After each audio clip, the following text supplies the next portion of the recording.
வணக்கம் மக்களே! APL அரசுலேருந்து Anandan. Market மெதுவா ஒரு இண்டிகேஷன் குடுத்து இறங்குறது மாதிரி ஆரம்பிச்சிருக்கு. இது வந்து ஒரு பெரிய கரெக்ஷனுக்கான ஆரம்பம் இல்ல. ஏன்னா, மேல கொஞ்சம் டார்கெட் இருக்கு. ஆனாலும் இப்பொழுதைக்கு வர்றது இந்த டிசம்பர் மாசம் வரைக்கும் கூட வரலாம். இல்ல அங்கே கன்சாலிடேஷன் ஆகலாம். அத பத்தி தான் இப்போ அ இந்த வீடியோல பார்க்க போறோம். 2வது ஜியோ பாலிடிக்ஸ்ல வந்து அமெரிக்கா கொஞ்சம் அசிங்கப்பட்டது ஒரு பக்கம் இருந்தாலும், இந்தியாவுக்கு ரொம்ப முக்கியமான ஒரு கேட்ட வந்து ரஷ்யா ஓப்பன் பண்ணியிருக்கு. சமீபத்திய செய்திகள். கொஞ்ச நாளைக்கு முன்னாடி இஸ்ரேல் குடுத்த மாரி, இப்போ ரஷ்யாவும் ஒரு அருமையான ஒரு கேட்ட திறந்திருக்கு. அத பத்தியும் பார்க்கலாம். இனிஷியலா என்ன பார்க்குறோம்னா, ஃபர்ஸ்ட்டு G20 மாநாடுக்கு போயிடலாம். G20ன்றது வேற ஒண்ணும் இல்ல.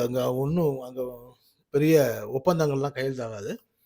ஆனா, என்னென்னலாம் செய்யலாம் அப்படின்றத பத்தி எல்லா நாட்டு அதிபர்களும் ஒருத்தருக்கு ஒருத்தர் பேசுறதுக்கு, ஒரு இனிஷியேஷன் எடுக்கிறதுக்கும் நல்ல இடம். ஸோ, அதனால அம் இந்த மாதிரியான கூட்டமைப்புகள்ல வந்து மீட்டிங் வந்து ரொம்ப முக்கியம். பார்க்கறதுக்கு ஏதோ போய் எல்லாம் உட்காந்து டீ, காஃபி சாப்பிட்டு வந்த மாரி இருக்கும். ஆனா நிஜமாவே இது வந்து ரொம்ப முக்கியமான விஷயங்கள். G20 இருக்கட்டும், G7 இருக்கட்டும். ஆ இந்த மாதிரியான கூட்டமைப்பு பேச்சுவார்த்தைகள் வந்து ரொம்ப முக்கியம். இப்ப இந்த கூட்டமைப்புல நமக்கு ஒரு அருமையான ஒரு விஷயம் நடந்திருக்கு. அதுவும் கூட பேசலாம். ஃபர்ஸ்ட் என்னன்னா, அமெரிக்கா அசிங்கப்பட்ட விஷயம். அதாவது இந்த கூட்டத்துக்கு அமெரிக்கா வரல. மலேசியாவுக்குலாம் ஓடி போனாரு. ஆனா, இங்க வரமாட்டேன்ட்டாரு. பக்கத்துல இருக்கிற இடத்துக்கே வரமாட்டேன்ட்டாரு. காரணம் வந்து, "நீயெல்லாம் ஒரு ஆளா?" அப்படின்றது தான். ஏன்னா, அ ஓகே. அது அப்புறமா வச்சுக்குருவோம். ஏன்னா, அது அந்த பாலிடிக்ஸ்குள்ள போனா ரொம்ப இதாயிரும். சொல்லிட்டு ஒரு அதிகார தோரணையா என்ன சொல்ட்டாங்கன்னா, இந்த கடைசியா எல்லாம் பேசிட்டு ஒரு தீர்மானம் போடுவீங்கல்ல, அந்த தீர்மானம்லாம் போடாம இருந்தா பரவால்ல. ஆ அப்படின்ட்டாரு. அதாவது போடாதீங்கன்றத இன்டைரக்ட்டா சொன்னாரு. இது உடனே என்ன பண்ணிட்டாருன்னா, நம்ம ராமபோசா அவர்தான் அ சவுத் ஆப்பிரிக்காவோட பிரசிடென்ட். "ஓ! அப்படியா? சரி" அப்படின்ட்டு, வழக்கமாவே G20 மாநாடு முடிகிற நேரத்தில தான் இந்த தீர்மானங்கள வெளிய கொண்டு வருவாங்க. ஆனா, இவரு என்ன பண்ணிட்டாரு, மாநாடு ஆரம்பிச்ச அன்னைக்கு தீர்மானம் போட்டாரு. அதாவது யுஎஸ் என்ன சொல்லுச்சுன்னா, மாநாடு முடியிறப்பயும் தீர்மானம் போடக்கூடாது. ஏன்னா, நான் வந்து ஒத்துக்க மாட்டேன் அப்படின்னுச்சு. ஏன்னா, அவரு பெரிய ஆள் இல்லையா? அப்படி. இவரு போயா அப்படின்ட்டு இனிஷியலாவே நாளே போட்டாரு. வழக்கத்துக்கு மாறா செஞ்சுட்டாரு. இது அமெரிக்காவுக்கு செம்ம அடி. அதாவது அசிங்கப்பட்டான்டா ஆட்டோக்காரன் மாரி ஆயிடுச்சு. இது இது ஃபர்ஸ்ட்டு அடி. 2வது அடி என்னன்னா, அ அடுத்த வருஷம் வந்து இந்த G20 மாநாட வந்து அமெரிக்கா தான் நடத்தப் போகுது. அப்ப இந்த வழக்கப்படி என்ன பண்ணுவாங்கன்னா, ம் கடைசியா வந்து இந்த ஒரு அ கேவல்ன்னு சொல்லிட்டு ஒரு மரக்கட்டை வச்சு நம்ம ஜட்ஜெல்லாம் அடிப்பார்ல, அது மாரி அடிச்சு குளோஸ் பண்ணுவாங்க.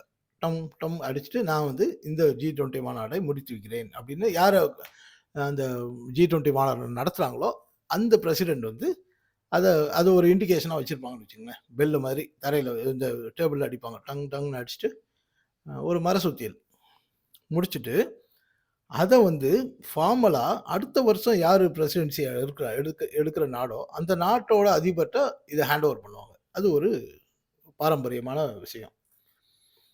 அப்போ அத அவரு வாங்கிட்டு என்ன பண்ணுவாருன்னா, அந்த பிரசிடென்சி வந்து அடுத்த வருஷம் நாங்க என்ன மாதிரிலாம் நடத்தப் போறோம், எதெல்லாம் வந்து அ எதுக்கெல்லாம் முக்கியத்துவம் குடுத்து பேசப் போறோம், அப்படின்றத பத்தி ஒரு சின்னதா ஒரு லெக்சர் குடுத்துட்டு, ஓகே எல்லாரும் அ அடுத்த வருஷம் அங்க சந்திப்போம் அப்படின்னு ஒரு ஃபார்மலா சொல்லிட்டு முடிப்பாங்க. இது ப்ரொசீஜர். இந்த வருஷம் இனிஷியலாவே இவங்க சேட்ட பண்ணிட்டதுனால, அமெரிக்கா இன்னும் கடுப்பாகி வரலைல, அப்போ என்னோட பிரசிடென்சிய வந்து என்னோட லேபர் வருவான் அவன்ட்ட குடு அப்படின்ற மாரி சொல்ட்டாரு. லேபர்ன்னா சும்மா இதா சொல்றேன். என்னோட அஃபிஷியல் யாராவது வருவாங்க. அவங்கட்ட ஜூனியர் ஆஃபீசர்ஸ்ட்ட குடுத்துருங்க. அப்படின்னு அதாவது உன்ட்டலாம் வாங்க வேண்டிய அளவுக்கு நான் ஆள் இல்லடா அப்படின்றது தான் அந்த ஜியோ பாலிடிக்ஸ்ல அங்க சொல்ல வர்ற விஷயம். நான்லாம் எவ்வளோ பெரிய ஆள் தெரியுமான்னு.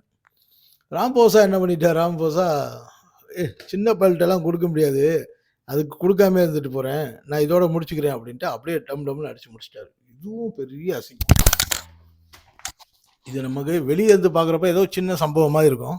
ஆனா, இத வந்து ஒரு நாட்டோட சாவர்னிட்டிக்கு அடிக்கிற அடி. ஏன்னா, அமெரிக்கா அத பண்ணுச்சு. அதனால திருப்பி இவங்க பண்ணாங்க. எனக்கு என்னமோ இந்த 2க்கும் பின்னாடி லுலு இருப்பாருன்னு தான் நெனைக்கிறேன். பிரேசிலோட லுலு இருக்கார்ல. அவர் தான் இருப்பார். ஏன்னா, இவர் தான் இருக்கிறதுலயே இப்ப அமெரிக்கா பிரசிடென்ட்க்கு வந்து அமெரிக்கன் பிரசிடென்ட்க்கு அதிகமா கவுண்டர் குடுக்குறது லுலு தான். ஆ அதனால அவரு தான் இந்த சேட்டைய ராமபோசாவ தூண்டி விட்டுருப்பாருன்னு நெனைக்கிறேன். ஏன்னா, இவங்க 3 பேர் இருக்காங்க. சரி அடுத்து ஒரு முக்கியமான சிக்கு வரும். ஆ ஐபிஎஸ்ஏ இது வந்து 2003ல ஆரம்பிச்சது. அ ஆனா என்ன ஆயிடுச்சுன்னா, அப்படியே கிடப்பிலேயே கடந்துச்சு. அத இப்போ ஆ ரீஇனிஷியேட் பண்றாங்க. ரீஇனிஷியேட்னா அத ஒரு ரொம்ப ஆக்டிவா ஆக்குறாங்க. இது ரொம்ப ரொம்ப முக்கியமான விஷயம். என்ன காரணம் அப்படின்னா, இந்த 3ல வந்து இத பாருங்களேன். India, Brazil, south Africa dialogue forum. இதுதான் அந்த ஐபிஎஸ்ஏ-வோட ஃபுல் ஃபார்ம். இது என்னன்னா 3 continents, 3 continents, 3 larger democratic parties powers, 3 major economics. இப்ப அடுத்து வளரப்போற நாடுகள்ன்னு பார்த்தீங்கன்னா, இவங்க 3 பேர் தான் பீன் இந்தியா, பிரேசில், சவுத் ஆப்பிரிக்கா. இந்த 3 தான் ரொம்ப பவர்ஃபுல்லான இது. இந்த 3ம் அ பெரிய டெமோக்ராட்டிக். ஏன்னா, அவங்கள எதுவும் சொல்ல முடியாது. இப்ப சைனா மாதிரியும், ரஷ்யா மாதிரியும் அ ஒரு குற்றச்சாட்டு வைக்கலான்னா, ஐயோ! கம்யூனிசம் ஒண்ணும் டெமோக்ரஸிலாம் இல்ல. ஏதாவது ஒண்ணு சொல்லலாம். அப்படியும் சொல்ல முடியாது. 2வது 3மே மேஜர் எக்கனாமிஸ். அடுத்து வளர்றதுக்கு பெரிய அளவுல. பிரிக்ஸ் வளர ஆரம்பிச்சதுனால, இந்த ஐபிஎஸ்சி வந்து அத கிடப்புல போட்டாங்க. ஏன்னா, இவங்க 3 பேர் தான் அதுல இருக்காங்களே. அப்புறம் என்ன அப்படின்ட்டு. இப்போ இவங்க 3 பேரும் மறுபடியும் ஆரம்பிச்சதுக்கான காரணம் என்னன்னா, சைனா. சைனா வந்து எப்பயும் நம்ப முடியாது. ஏதாவது சித்து விளையாட்டு பண்ணிருவாரு அப்படின்ட்டு, ஏற்கனவே இவங்க குளோபல் சவுத்ன்னு ஒரு ஃபோரம அப்படியே அதத்தான் முன்னெடுத்துட்டு போறாங்க.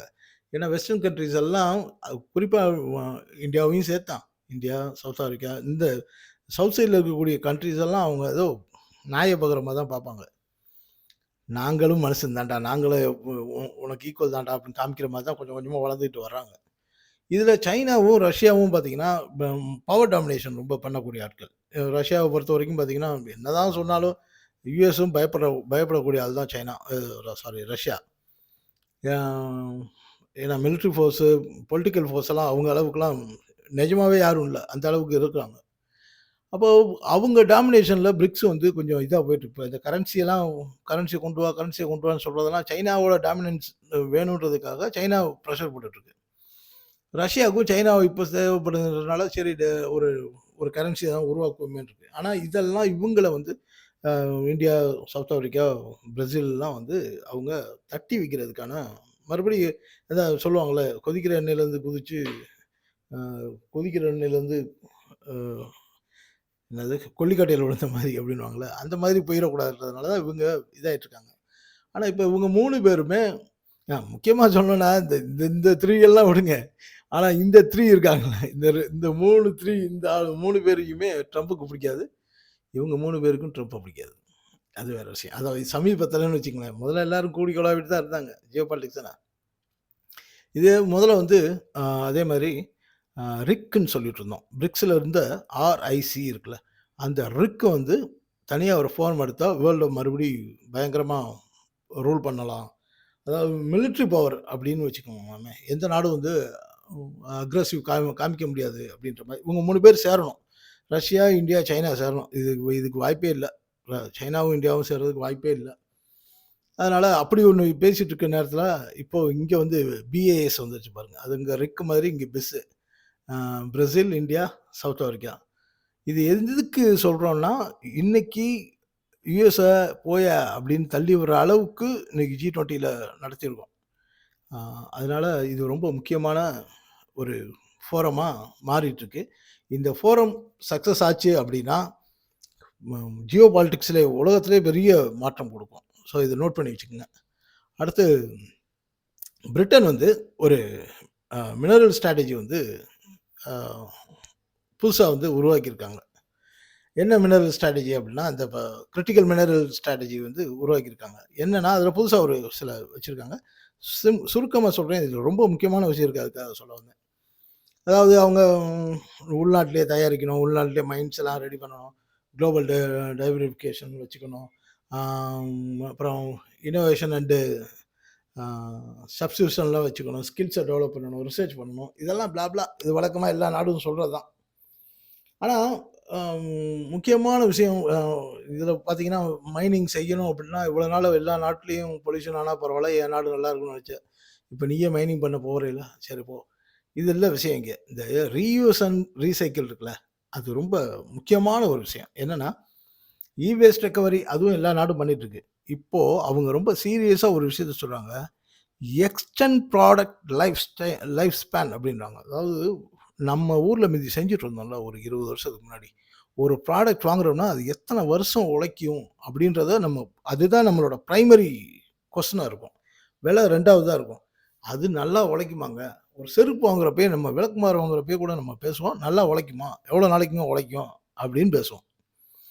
இது வந்து ரொம்ப அது 2வது விஷயம் அ என்னது ரிப்பேரபிளா இருக்கணும். அது ஒருவேளை ஏதாவது பிரச்சனை வந்தாலும், அத திரும்ப ஸ்பேர்ஸா மாத்தி நம்ம ரிப்பேர் பண்ற மாரி தான் நம்ம எதிர்பார்ப்போம். ஒரே பொருள வந்து ரொம்ப வருஷமா நம்ம யூஸ் பண்ணிட்டு இருந்தோம். அப்புறம் வந்து இந்த மாடர்ன் டெக்னாலஜி வந்துருச்சு. இந்த hurry burry um uh commercial style வந்ததுனால, நமக்கு இந்த ஃபேண்டஸிலயும், டெக்னாலஜிலயும் அதிகமா கவனம் குடுத்து, இப்ப இந்த ஏதோ ஒரு ஃப்ரிட்ஜோ, வாஷிங் மிஷினோ ஏதோ ஒண்ணு சின்னதா பிரச்சனை வந்துருச்சா, அவன் அடுத்து என்ன சொல்றான், "சார் வாங்கி 5 வருஷம் ஆச்சு சார். தூக்கி போட்டு மாத்துங்க சார். புதுசா வேற வேற ஆ ஃபீச்சர்ஸோட வந்திருக்கு சார்ன்றான்." அது இப்படி போயிடுச்சு. இப்போ இதனால என்ன ஆகுது? வேஸ்ட் ஜாஸ்தியாகுதா? 2வது விஷயம், முக்கியமான விஷயம் என்னன்னா, நீங்க டியூரபிலிட்டி நெறைய இருந்துச்சுன்னா, இந்த மினரல்ஸ தோண்ட வேண்டிய தேவை இருக்காது. புரியுதுங்களா? இன்னைக்கு இந்த இவங்களே எடுத்துக்கங்களேன். கிரிட்டிக்கல் மினரல்ஸு, ரேர் எர்த் மினரல்ஸ்லாம் பேசியிருக்காங்கல்ல. இதெல்லாம் எதுக்கு யூஸ் ஆகுது? எல்லாமே கன்சியூமர் ப்ராடக்ட்க்கு தான் யூஸ் ஆகுது. அப்போ ஒரு ஒரு ப்ராடக்ட்ட 5 வருஷத்துல நீங்க தூக்கி தூக்கி போட்டுறீங்க. அதுக்கு பதிலா 10 வருஷம் வர்ற மாரி நீங்க பண்ணிட்டீங்கன்னா, உங்களோட அந்த வ அ நீங்க தோண்டி எடுக்க வேண்டிய அவசியம் இல்லைல்ல. பொல்யூஷன் குறையுதுல்ல. அப்புறம் குளோபல் வார்மிங் அதெல்லாம் பேச தேவையில்லைல்ல. ஸோ பிரிட்டன் இந்த ஸ்டெப்ப மொத எடுத்தது மற்ற நாடுகளுக்கும் ஒரு பெரிய ஐ ஓப்பனா இருக்கும்.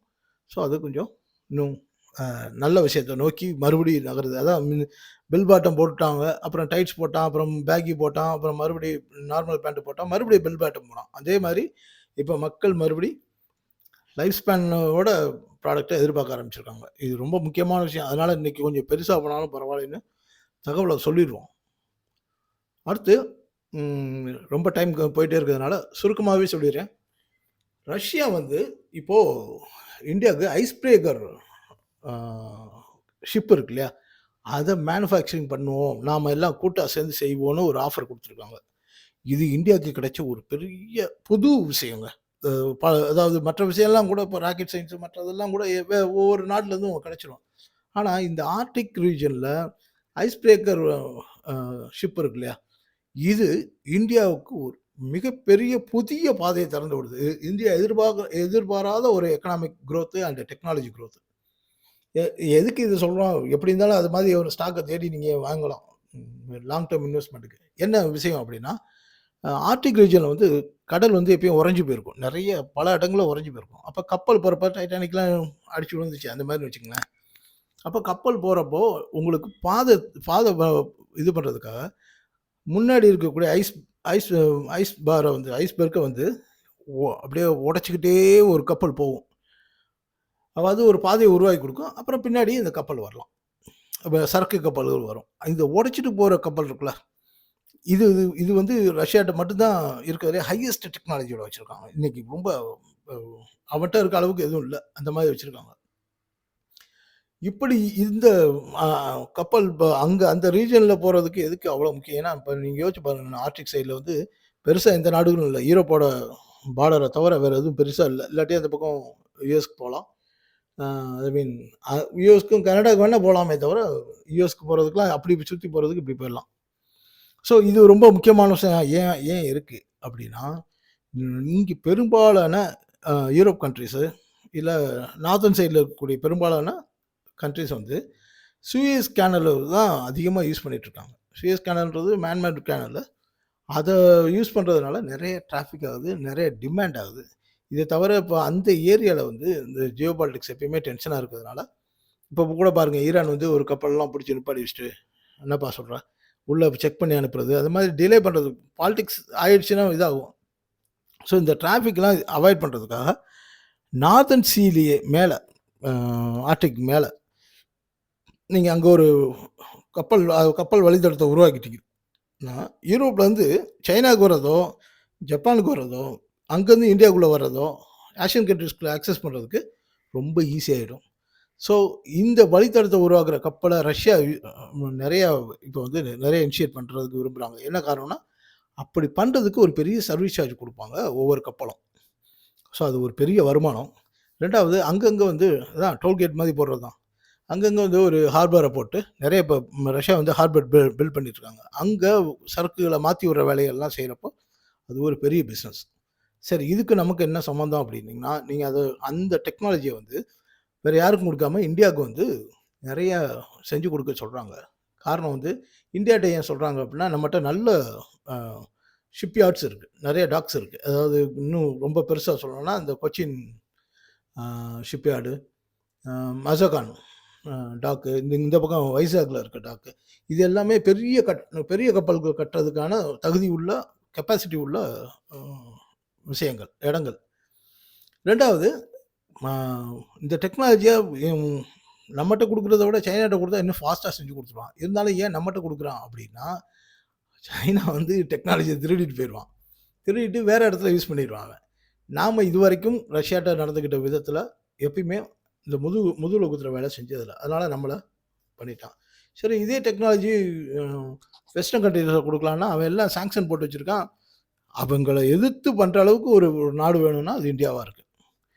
ரைட்டு, இது ஒரு பக்கம். இதனால் என்னென்ன நன்மைன்னு ஏற்கனவே சொல்லிட்டேன். 2வது விஷயம், ஆர்டிக் ரீஜனில் வந்து இவங்க வந்து டாமினன்ட் ஆயிடுவாங்க. ஏற்கனவே இப்போ இவ்வளோ பிரச்சனைக்கு காரணம் இப்போ ரஷ்யா உக்ரைன் வாருக்கு காரணமே என்னென்னா அந்த பால்டிக் சி ஆக்சஸ் தான் நிஜமான காரணம். அதுவும் அது அந்த இடத்துல டாமினன்ட் பண்ணுன்றதுக்காக உக்ரைனை வச்சு இவங்க இது பண்ணிகிட்ருக்காங்க. ஏற்கனவே உக்ரைன் வந்து ரஷ்யாவோட அந்த லாங்குவேஜில் வந்து எல்லா பஞ்சாயத்தும் பண்ணுறதுனால ரஷ்யா அதையும் சேர்த்து வச்சு அடிச்சிருச்சு. ஆனால் இப்போ அதை பிரேக் பண்ணுறதுக்கு தான் இவ்வளோ பெரிய வேலை செஞ்சுட்ருக்காங்க. ஸோ இதனால் இந்தியாவுக்கு என்ன லாபம் அப்படின்னா, ஏற்கனவே ரஷ்யாவில் சொன்னோன்னே ஒரு இது இஸ்ரேலோட டெக்னாலஜி கொடுக்குறாங்கன்னு சொன்னோம்ல, கிட்டத்தட்ட அதே மாதிரி தான். இது மூலமாக நிறைய காலேஜஸ் உருவாகும், வேலைவாய்ப்பு உருவாகும். ஸோ இந்த டெக்னாலஜியை நோக்கி நம்ம குழந்தைகளுக்கு, நம்ம அடுத்த ஜென்ரேஷனுக்கு வந்து நிறைய ஜாப் கிடைக்கும். ஒரு ஜாப்பை தொட்டு ஒரு ஜாப் நிறைய கிடைக்கும். இது ரொம்ப முக்கியமான விஷயம். அறிவும் வேலையும் சேர்ந்தாப்புல கிடைக்கக்கூடிய ஒரு விஷயம். அப்புறம் இது எல்லாமே இந்தியாவிலே மேனுஃபேக்சரிங் பண்ணுறாங்க. அப்போ இந்தியாவிலே மேனுஃபேக்சரிங் பண்ணுறாங்கன்னா ஜாயின் வெஞ்சர் தான். அப்போது இதை நோக்கி ரஷ்யாவில் பண்ணால் தானே காசு வந்து கொடுக்க மாட்டான். இப்போ டிஐஎஸ் வந்து உள்ளே வரான்னு வச்சுங்க, டைரக்ட் இன்வெஸ்ட்மெண்ட்டுக்கெலாம் வரான்னா, ஃபாரின் டைரக்ட் இன்வெஸ்ட்மெண்ட்ஸ் இருக்கு இல்லையா, அதெல்லாம் வரான்னா இப்போ ரஷ்யாவில் போய் பண்ண மாட்டான். ஆனால் இந்தியாவில் பண்ணுவோம்ல. அப்போ இங்கே பண்ணுறப்போ நம்ம நாட்டுக்கு கரன்சி வந்து இன்வெஸ்ட்மெண்ட் வந்து நிறையா குமியும். அப்புறம் நமக்கு இந்த நாலேஜ் நிறைய கிடைக்க மற்ற எல்லா நாடுகளோட நம்மளோட ஷிப் பில்டிங்கோட கெப்பாசிட்டி, மற்ற ஷிப்புக்கும் பில்டிங் கெப்பாசிட்டி கூடும். ஏன்னா இதுவே செய்கிறாங்க அப்படின்றப்போ அடுத்ததும் செய்கிறதுக்கான அந்த அந்த அந்த பிஸ்னஸ்ஸே பெருசாக டெவலப் ஆகும். அதோடு சேர்ந்து இதெல்லாம் பண்ணுறதுனால நம்மளோட நேவல் பவர் ஜாஸ்தியாகும். ரொம்ப முக்கியமான விஷயம் என்னென்னா, ரஷ்யா வழக்கமாகவே நியூக்ளியர் சயின்ஸில் வந்து உலகத்தில் அவன் தான் பெஸ்ட்டு. யூஎஸ்லாம் ரொம்ப ரொம்ப பின்னாடி தான், அவங்க அளவுக்கு கிடையாது. இந்த ஷிப்பே வந்து ஐஸ் பிரேக்கர் ஷிப்பே வந்து நியூக்ளியரில் தான், நியூக்ளியர் பவரில் தான் பண்ணுற விஷயம். ஸோ இந்த விஷயத்தில் நம்ம பண்ணுறப்போ நம்மளோட சப்மரைன் பில்டு இருக்கு இல்லையா, அது ரொம்ப ஜாஸ்தியாக நமக்கு ஈஸியாக வந்துடும், நிறையா வந்துடும். இதனால் நமக்கு நம்மளை சுற்றி இருக்கு டிஃபென்ஸ்க்கு பயங்கர சப்போர்ட்டு, நேவலும் பயங்கரமாக வளரும். ஸோ இன்றைக்கி நிறைய விஷயம் பேசியாச்சு. ஏன்னா இது எல்லாமே ரொம்ப முக்கியமான விஷயம்னால பேசியாச்சு. ரைட்டு, எனக்கு இன்னும் ஒரே ஒரு தகவல் மட்டும் சொல்லுங்கள் மக்களே. நான் இது இந்த மாதிரி விஷயம் பேசிகிட்டே போயிடுறேன், மார்க்கெட்டை பற்றி அதிகமாக பேசாமல் போயிடுறேன். மார்க்கெட்டில் சொல்கிறதுக்கு இப்போ ஒன்றும் பெருசாக இல்லை, அதனால் கன்சல்டேஷன் இருக்கிறதுனால சொல்லாமல் அப்படியே ஸ்கிப் ஆகிறேன். ஜியோ பாலிடிக்ஸ் நியூஸ் தனியாகவும் மார்க்கெட் பற்றி தனியாகவுமா போட்டுடலாமா, இல்லை ரெண்டும் ஒரே டைம்லேயே இதே மாதிரியே போட்டுடலாமா? இதை நீங்கள் கொஞ்சம் தயவுசெய்து கமெண்ட்டில் சொல்லி ஆகணும், எனக்கு சப்போர்ட்டுக்காக. சரியா? சரி, இப்போ நிஃப்டிக்குள்ளே வந்துடும். நிஃப்டி மார்க்கெட் இறங்குறதுக்கான சிக்னல் கொடுத்துட்டான், பெருசாக இல்லை இப்பொழுதைக்கு. நம்ம வந்து 25,700 இன்னொரு 1% வச்சுங்களேன். அது எவ்வளோ தூரம் அங்கே நிற்கிதா, அதுக்கப்புறம் கீழே வருதான்றது அப்புறம் தான் பார்க்கணும். இப்பொழுதைக்கு இந்த இண்டிகேஷன் வந்திருக்கு. மேலே வந்து 26,080 அப்படின்றது ஒரு ரெசிஸ்டன்ஸாக இருக்குது. மேலே நம்ம ஏற்கனவே பேசியிருக்கோம், மேலே இன்னும் கொஞ்சம் டார்கெட் இருக்குது. அதை தொடாமல் கீழே வந்திருக்காரு. ஒருவேளை இப்பயே தொட்டாரா, இல்லை டிசம்பர் எண்டு வரைக்கும் கீழேயே கன்சால்டேட் ஆகிட்டு ஜான்வரியிலேருந்து மேலே ஃப்ரெஷ்ஷாக மேலே போகிறாராம். இதுதான் முக்கியமான ஒரு கேள்வி. அதனால் டிசம்பர் வரைக்கும் கொஞ்சம் கவனமாக இருங்க. ஏன்னா பெரிய கரெக்ஷன் இல்லை, பெரிய அப்டர்னும் இருக்காது. ஏன்னா இந்த இயர் க்ளோசிங் ரொம்ப முக்கியம். அதுக்கேற்ற மாதிரி நம்ம அடுத்த பிளான் பண்ணுவோம். அடுத்த வருஷத்துக்கு எவ்வளோ என்னென்ன ஸ்கிரிப்ட் பார்க்கலான்றதையும் அதையும் தனியாக ஒரு இதாக போட்டுருவோம். அது ரொம்ப இன்ட்ரெஸ்ட்டாக பண்ணுவேன். ஓகே, அடுத்து பேங்க் நிஃப்டி க்ளீன் இண்டிகேஷன். நேற்று ஃப்ரைடேயே க்ளீன் இண்டிகேஷன் கீழே வரப்போகிறாரு. ரொம்ப இல்லை, இமிடியேட் சப்போர்ட்னா 58,500. அதுவும் கிட்டத்தட்ட ஒரு 1/2% 3/4% தான் காமிக்குது. ஆனால் இது வந்து ஒரு அடுத்து 58 57 அந்த அளவுக்கு வருமா அப்படின்றது ஒரு டவுட் தான். ஆனால் நல்ல ஓவர் பாட்டில் இருக்கிறதுனால இன்றைக்கி இந்த ஆசிலேஷன்லேயும் கீழே இண்டிகேட் பண்ணியாச்சு. பேங்க் நிஃப்டி நிச்சயமாக கீழே வர போகிறேன்னு இண்டிகேட் பண்ணியிருக்காரு. ஐடி கன்சால்டேஷனில் தான் இருக்குது. ஆனால் இன்றைக்கி வந்த பேட்டர்ன் அடுத்த ஒரு பேட்டர்ன் நெகட்டிவாக விழுக போகிறதுக்கான அடுத்த பேட்டர்ன் மாதிரி தெரியுது. இது மாதிரின்னு வச்சுக்கோங்களேன். இந்த மாதிரி இங்கே மாதிரி அந்த மாதிரி அடுத்து எப்படி வருதுன்றதை பார்க்கணும். ஆட்டோ ஷார்ட் டேர்முக்கு இறங்குறேன் அப்படின்னு இண்டிகேட் பண்ணியிருக்காரு. ஷார்ட் டேர்மில் இறங்க போகிறேன்னு இண்டிகேட் பண்ணியிருக்காரு. அதனால் இது எங்கே வரலாம்? அட்லீஸ்ட் இந்த 26,800 ஒரு இதுக்காக கீழே வரலாம். அதே போல் மெட்டல் வந்து நல்லாவே ஸ்ட்ராங்காகவே இறங்க ஆரம்பிச்சிட்டாரு. இந்த டாடா ஸ்டீலில் இந்த 66 வர வேண்டியதெல்லாம் வந்துருச்சு. இன்னும் கூட ஃபர்தராக கீழே வரலாம். அப்புறம் முக்கியமாக எஃப்எம்சிஜி வந்து மறுபடியும் அந்த கன்சல்டேஷனில் அப்பர் பேண்ட்லேருந்து டவுன் பேண்டுக்கு நோக்கி திரும்பி வர்றாரு எஃப்எம்சிஜி. முக்கியமாக ரிலையன்ஸ் இண்டஸ்ட்ரீஸ் அது அழகாக வந்து கீழே வந்துட்டு இப்பொழுதுக்கு நான் 1520 1495 வர போகிறேன்னு சொல்லியிருக்காரு. ஏன் இன்னைக்கு இந்த ஸ்டாக்கை மட்டும் சொல்கிறோன்னா, மார்க்கெட்டோ கீழே இருக்கிறதோ மேலே இருக்கிறதோ ஹெவி வெயிட்டான இவர் வந்து, அதாவது பேங்க் நிஃப்டி இது எந்த இண்டெக்ஸ்குள்ளேயும் இல்லாமல், அஃப்கோர்ஸ் இது இருந்தாலும் இதோட தனி பெர்ஃபார்மன்ஸே மார்க்கெட்டை நின்று அசைச்சிரும். அதனால் இவரே வந்து கீழே ஒரு 1 to 2-3% வந்து கீழே காமிச்சிருக்கிறதுனால மார்க்கெட்டும் கீழே வருன்றதுக்கான ஒரு இண்டிகேஷன். ரைட்டு. இது வந்து நேற்று நம்ம ஃப்ரைடே பேசுகிற மாதிரி க்ளோசிங் வந்து 58க்கு கீழே தான் இருந்தது. அதனால் 55.1ன்றது க்ரூட் ஆயிலுக்கு சப்போர்ட்டு. அது வரைக்கும் வர வேண்டியதும் இருக்குது. மேலே வந்து 61 தான் ரெசிஸ்டன்ஸ். இனி அடுத்து கோல்டு கடந்த ஒரு வாரமாக இப்படியே இந்த ஒரு ஏரியாக்குள்ளேயே சுற்றிட்டுருக்காரு. ஏதோ நியூஸ் எதிர்பார்க்குறாரு உங்களுக்கு. 4,110க்கு மேலே போனார்னா ஃபர்தராக அப் ட்ரெண்டு. 4,040 கீழே வந்து டவுன் ட்ரெண்டு. ஏன்னா இது 2 பக்கத்தில் எந்த பக்கம் போவேன் பாருன்னு கண்டுபிடி அப்படின்ற மாதிரி இருந்தது. வெள்ளி வந்து சில்வர் வந்து கீழே வர்றதுக்கான ஒரு இண்டிகேஷன் வந்துருச்சு. 48.5க்கு கீழே வந்துச்சுன்னா ஃபர்தராக டவுனு. ஒருவேளை 50.8 ஆக்சுவலாக நிஜமாகவே 52.4க்கு மேலே போனால் தான் அப் ட்ரெண்டுது. ஆனால் இப்போதைக்கு டெம்பரவரியாக 50.80 ஒரு சப்போர்ட் ரெசிஸ்டன்ஸில் இருக்குது. ஸோ இன்றைக்கு வீடியோ இதோட வச்சுக்கலாம் மக்களே. உங்களோட கருத்துக்களை சொல்லுங்கள். நம்ம ஒரு இது பண்ணுறதுக்காக தான், ஒரு ஃப்ரேம் பண்ணுறதுக்காக தான். ரெகுலராக இந்த பேட்டர்னில் வரலாம் அப்படின்ற மாதிரி இருக்கும். ஒவ்வொரு நாளும் ஒவ்வொரு மாதிரி யோசிச்சுட்ருக்கேன் நான். உங்கள் சஜஷன் சொன்னீங்கன்னா அதுக்கேற்ற மாதிரி ஒரு பேட்டர்ன் போட்டுக்கலாம். அதுதான் நல்லது மக்களே. நன்றி, வணக்கம்.